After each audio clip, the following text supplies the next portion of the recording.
I'd like to speak about creativity in protesting Islamic fundamentalism, particularly since I've had some difficulties trying to speak about my experiences. For example, at Goldsmiths University, the Islamic Society students there tried to aggressively cancel my talk, and I have actually once been barred from speaking at Warwick University, though of course that decision was eventually overturned as a result of protests. But the decision to initially bar me was defended by the likes of The Guardian. I've faced character assassinations, censorship on social media, and I've had more death threats than I care to remember, including one that was a pre-recorded threat from the intelligence services of the Islamic Republic of Iran. I mean, can you imagine? They had so many people to threaten that day that they needed a recording. The Iranian regime has called me immoral, corrupt, a harlot. And of course, many people here have labeled me Islamophobic, even though criticism of religion, which is just really another idea, or criticism of religious fundamentalism, which is just really another far-right political movement, is not bigotry against believers, in the same way that criticizing Trump and the Christian right is not the same as attacking Christians. They're two very different things. They've also called me, some have called me inflammatory and offensive. And I do understand, of course, that creativity in protest against Islamic fundamentalism, against religious morality, can offend, even if it's not done intentionally. And I think it can offend because it pushes the boundaries and it challenges dominant narratives and perspectives.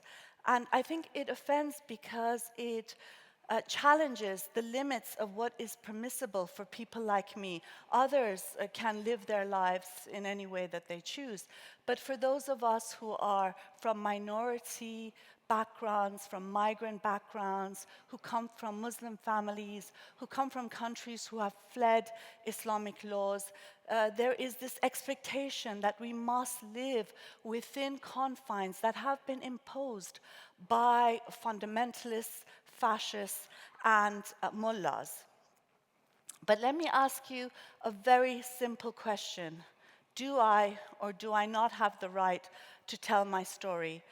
Do Islam's non-believers, the kuffars, the harlots, the unveiled women, those who want to question and challenge religion, the ex-Muslims, do we not have the right to speak and to live and to love the way that we choose? I agree that what I say is sometimes uncomfortable to hear for some, not for everyone.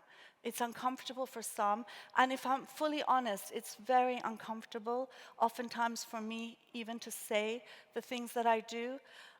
But what else can I do to say that I exist, that we exist, and that there are many of us, that we are not property, we are not extensions of male guardians and of the family patriarch and of some homogeneous imagined community or society. And I say imagined because no society and no so-called community is homogeneous.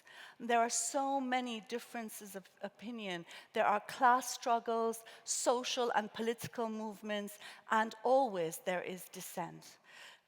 So for me, it's really important that we can say we are individuals, we have rights, we have hopes, we have dreams. And I suppose the question is, if we don't speak, who will speak for us? If we don't speak, how can we move from exclusion to inclusion, from isolation to participation, from absence to presence, from shunning and trauma to survival, from discrimination to equality? Yet it's our words, even sometimes written on our own bodies, that are more offensive than death threats, violence, and murder. Let's not forget that as we speak, apostasy, which is the renunciation of religion, leaving religion, And blasphemy, which is poking fun of religion or criticizing it or questioning it, they are offenses punishable by death in a dozen countries under Islamic law. And it's not just people who are atheists and ex-Muslims like myself, but also many questioning and dissenting believers who are faced with these laws. These laws persecute some of the most wonderful people in all of our societies. Someone like Raif Badawi, who has been sentenced to 10 years in prison and 1,000 lashes in Saudi Arabia merely for writing and speaking and thinking freely. There are others like Sina Dehqan in Iran, Ayaz Nizami in Pakistan, and also Junaid Hafiz in Pakistan, who are currently languishing on death row on accusations and charges of blasphemy. And of course, women who transgress very restrictive religious norms and laws and mores face severe consequences, particularly because women are seen to be the personification of family and male and religious honor and pride. In Iran, 3 women have been sentenced to up to 42 years in prison between them, just for defying compulsory veiling rules. They have been charged with inciting prostitution because according to the Islamic regime in Iran, if you show your hair, you are inciting prostitution. And of course, it's not just over there. There are lots of people, young people in particular, living in Britain, living in the West, who face honor-related violence and threats, who face shunning and ostracization from their families because they want to be atheists, because they are gay, because they don't want to wear the veil. And shunning, while it's taken very lightly, is truly one form of long-term psychological torture and a form of social death penalty. When you are systematically silenced and erased in this way, often with violence, or at least always, somewhere behind the scenes, the threat of it, the mere act of speaking with creativity is an act of survival. And it's also an important act of resistance and civil disobedience.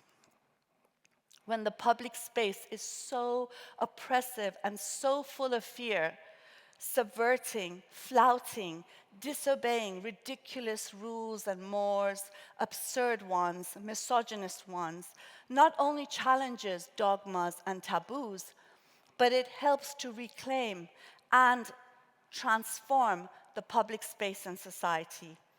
That is, of course, not to say that racism doesn't exist, that anti-Muslim bigotry don't exist, that xenophobia doesn't exist. Of course they do. But because there is racism, you cannot ignore fundamentalism. And I'm talking about all fundamentalisms, including Hindu and Buddhist fundamentalisms, killing Muslims in India and Myanmar, to Jewish fundamentalisms in the Palestinian territories, to Christian fundamentalism, the rise of which we are witnessing in the United States and in many European countries. And likewise, just because there is fundamentalism, you can't ignore racism. You can't ignore one because of the other. You have to combat and fight against both. I think that creativity challenges bigotry by appealing to our common humanity. It responds to violence with humor and nonviolence. You can't be as afraid if you're laughing. It increases democratic and participatory politics. It moves you out of isolation and despair. It makes you feel less afraid. And I think with it, it brings courage and hope. Like the ex-Muslim because hashtag. It's a hashtag we started in 2015, thinking that only a few hundred people at most would join in to the hashtag, but it became viral in 24 hours, and it was the stories of countless people saying why they had left Islam and become non-believers. So some of them were quite funny, ex-Muslim because no 72 virgins for me. Others had very heartbreaking heartbreaking stories attached to their coming out in public. And of course, it became more than 120,000 tweets from over 65 countries worldwide, which was also met with solidarity actions from some Muslims as well. Other actions we've done is actions like the fast-defying actions during Ramadan. So instead of having sit-ins, we have eat-ins, where we eat in front of embassies of governments that imprison and flog people for eating and drinking water during Ramadan. Of course, people have the right to fast.